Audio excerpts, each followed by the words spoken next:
বিসমিল্লাহির রহমানির রহিম। সুপ্রিয় দর্শক ও শ্রোতামণ্ডলী, দোয়া শিক্ষা চ্যানেলের পক্ষ থেকে আপনাদের সবাইকে স্বাগতম। বন্ধুরা, কিয়ামতের বড় আলামত ২ নম্বর, দাজ্জালের আগমন, দ্বিতীয় পর্ব নিয়ে আজ আপনাদের সম্মুখে আবার হাজির হয়েছি। আশা করি ভিডিও শুরু থেকে শেষ পর্যন্ত আপনারা সবাই আমাদের সাথে থাকবেন। তাহলে আর কথা নয়, এবার শুরু করা যাক। বন্ধুরা, আখেরি জামানায় কিয়ামতের নিকটবর্তী সময়ে মিথ্যুক দাজ্জালের আবির্ভাব ঘটবে।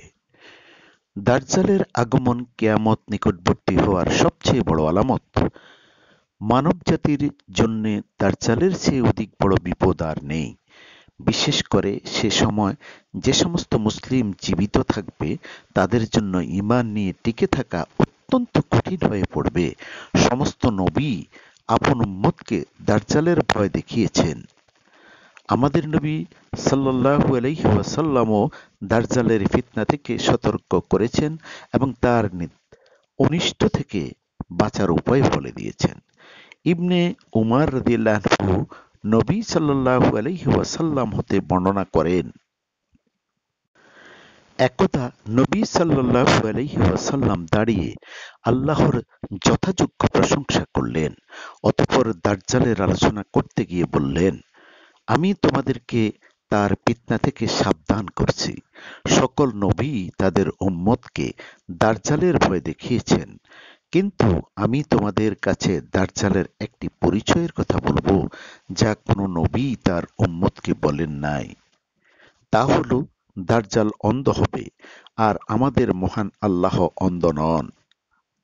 নাওয়াস বিন সামআন রাদিয়াল্লাহু আনহু বলেন, একদা রাসূল সাল্লাল্লাহু আলাইহি ওয়াসাল্লাম সকালবেলায় আমাদের কাছে দাজ্জালের বর্ণনা করলেন।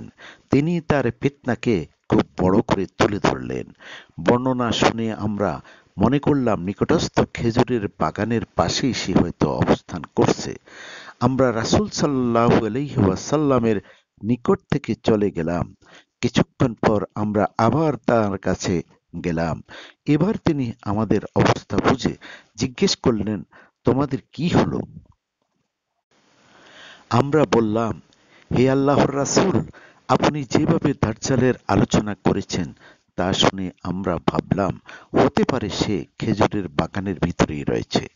নবী সাল্লাল্লাহু আলাইহি ওয়াসাল্লাম বললেন, দাজ্জাল ছাড়া তোমাদের উপর আমার আরো ভয় রয়েছে। আমি তোমাদের কাছে জীবিত থাকতেই যদি দাজ্জাল আগমন করে, তাহলে তোমাদেরকে ছাড়া আমি একাই তার বিরুদ্ধে ঝগড়া করব। আর আমি চলে যাওয়ার পর যদি সে আগমন করে, তাহলে প্রত্যেক ব্যক্তি নিজেকে হেফাজত করবে, আর আমি চলে গেলে আল্লাহই প্রতিটি মুসলিমকে হেফাজতকারী হিসেবে যথেষ্ট। দাজ্জালের আগমনের সময় মুসলমানদের অবস্থা। দাজ্জালের আগমনের পূর্ব মুহূর্তে মুসলমানদের অবস্থা খুব ভালো থাকবে। তারা পৃথিবীতে শক্তিশালী এবং বিজয়ী থাকবেন। সম্ভবত এই শক্তির পতন ঘটানোর জন্যই দাজ্জালের আবির্ভাব ঘটবে। দাজ্জালের পরিচয়। দাজ্জাল মানব জাতিরই একজন হবে। মুসলমানদের কাছে তার পরিচয় তুলে ধরার জন্য এবং তার ফিতনা থেকে তাদেরকে সতর্ক করার জন্য নবী সাল্লাল্লাহু আলাইহি ওয়াসাল্লাম তার পরিচয় বিস্তারিতভাবে বর্ণনা করেছেন। মুমিন বান্দাগণ তাকে দেখে সহজেই চিনতে পারবে এবং তার ফিতনা থেকে নিরাপদে থাকবে। নবী সাল্লাল্লাহু আলাইহি ওয়াসাল্লাম তার যে সমস্ত পরিচয় উল্লেখ করেছেন, মুমিনগণ তা পূর্ণ অবগত থাকবে। দাজ্জাল অন্যান্য মানুষের তুলনায় স্বতন্ত্র বৈশিষ্ট্যের অধিকারী হবে। জাহেল, মূর্খ ও হতভাগ্য ব্যতীত কেউই দাজ্জালের ধোঁকায় পড়বে না। নবী সাল্লাল্লাহু আলাইহি ওয়াসাল্লাম দাজ্জালকে স্বপ্নে দেখে তার শারীরিক গঠনের বর্ণনাও প্রদান করেছেন। তিনি বলেন, দাজ্জাল হবে বৃহদাকার একজন যুবক পুরুষ। শরীরের রং হবে লাল, বেঁটে, মাথার চুল হবে কোঁকড়ানো, কপাল হবে উঁচু, বক্ষ হবে প্রশস্ত, চক্ষু হবে টেরা এবং আঙ্গুর ফলের মতো উঁচু। দাজ্জাল নির্বংশ হবে, তার কোনো সন্তান থাকবে না। দাজ্জালের কোন চোখ কানা থাকবে? বিভিন্ন হাদিসে দাজ্জালের চোখ অন্ধ হওয়ার কথা বর্ণিত হয়েছে। কোনো কোনো হাদিসে বলা হয়েছে দাজ্জাল অন্ধ হবে, কোনো হাদিসে আছে তার ডান চোখ অন্ধ হবে, আবার কোনো হাদিসে আসছে তার বাম চোখ হবে অন্ধ। মোট কথা তার একটি চোখ দূষিত হবে। তবে ডান চোখ অন্ধ হওয়ার হাদিসগুলো বুখারী ও মুসলিম শরীফে বর্ণিত হয়েছে। মোট কথা দাজ্জালের অন্যান্য লক্ষণগুলো কারো কাছে অস্পষ্ট থেকে গেলেও অন্ধ হওয়ার বিষয়টি কারো কাছে অস্পষ্ট হবে না। দাজ্জালের দু চক্ষের মাঝখানে কাফের লেখা থাকবে। তাছাড়া দাজ্জালকে চেনার সবচেয়ে বড় আলামত হলো তার কপালে কাফের লেখা থাকবে। অপর বর্ণনায় আছে তার কপালে এই তিনটি বর্ণ লেখা থাকবে, প্রতিটি মুসলিম ব্যক্তি তা পড়তে পারবে। অপর বর্ণনায় আছে শিক্ষিত অশিক্ষিত সকল মুসলিম ব্যক্তি তা পড়তে পারবে। মোট কথা আল্লাহ মুমিনের জন্য অন্তর্দৃষ্টি খুলে দিবেন, ফলে সে দাজ্জালকে দেখে সহজেই চিনতে পারবে। যদিও ইতিপূর্বে সে ছিল অশিক্ষিত, কাফের ও মুনাফিক লোক তা দেখেও পড়তে পারবে না।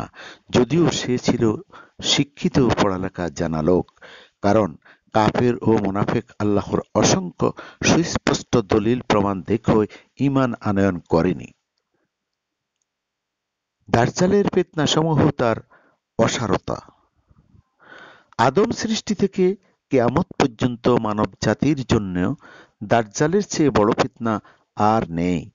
সে এমন অলৌকিক বিষয় দেখাবে যা দেখে মানুষ দিশেহারা হয়ে পড়বে।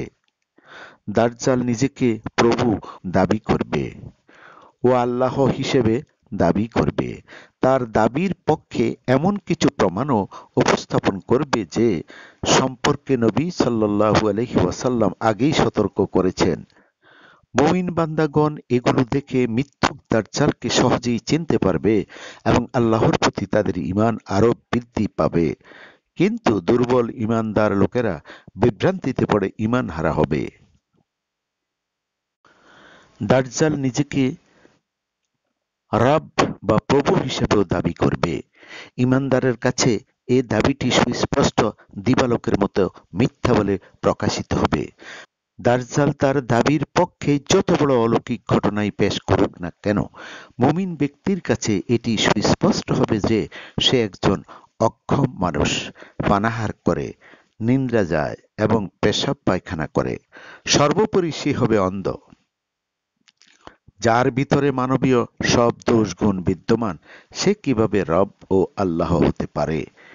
একজন সত্যিকার মুমিনের বিশ্বাস হলো মহান আল্লাহর সর্বপ্রকার মানবীয় দোষ ত্রুটি হতে সম্পূর্ণ মুক্ত। কোনো সৃষ্ট জীবই তার মতো নয়।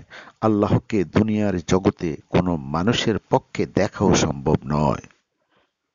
বন্ধুরা, ভিডিওটি যদি ভালো লাগে তাহলে একটি লাইক দিন, শেয়ার ও সাবস্ক্রাইব করে আমাদের সাথে থাকুন। আজ এই পর্যন্ত। আবার দেখা হবে অন্য কোনো ইসলামিক ভিডিও নিয়ে। আসসালামু আলাইকুম ওয়া রাহমাতুল্লাহি ওয়া বারাকাতুহু।